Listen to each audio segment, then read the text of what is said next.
అందరికీ నమస్కారం. గీత పఠనానికి స్వాగతం. నా పేరు రాజేశ్వరి. ఇవాళ మనం భగవద్గీత 2వ అధ్యాయం సాంఖ్యయోగంలో 9వ శ్లోకం చదువుకుంటున్నాం. ఇంతకు ముందు శ్లోకాలలో అర్జునుడు తన కర్తవ్యం ఏంటనేది తను నిర్ణయించుకోలేకపోతున్నాడు. అంటే యుద్ధం చేయాలా వద్దా, చేస్తే మంచిదా చేయకపోతే మంచిదా, ఒకవేళ ఇప్పుడున్న పరిస్థితుల్లో తనకు ఇంద్రియాలన్నీ కూడా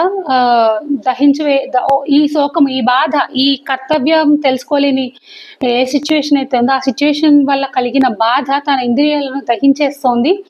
నాకు ఈ శోకం నుంచి బయటపడే మార్గం చెప్పమని శ్రీకృష్ణుడిని వేడుకున్నాడు అర్జునుడు. ఇంతవరకు అయింది. ఇప్పుడు అర్జునుడు ఏం చేశాడు అనేది సంజయుడు ధృతరాష్ట్రునితో చెప్తున్నాడు అన్నమాట.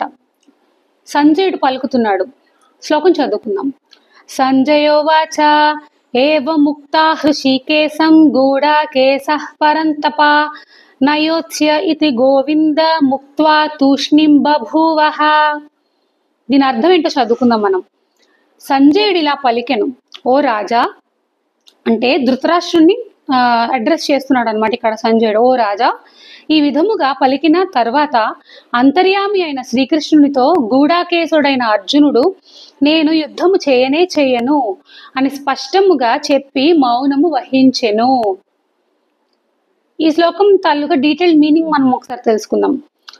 పైన తెలుపబడిన విధముగా భగవానుని శరణు జొచ్చి, అంటే శరణు వేడుకొని తనకు ఉపదేశము నిమ్మని ప్రార్థన చేయుచు అర్జునుడు తన దైన్య స్థితిని ప్రకటించుచు నేను యుద్ధము చేయను అని పలికి మౌనము వహించెను.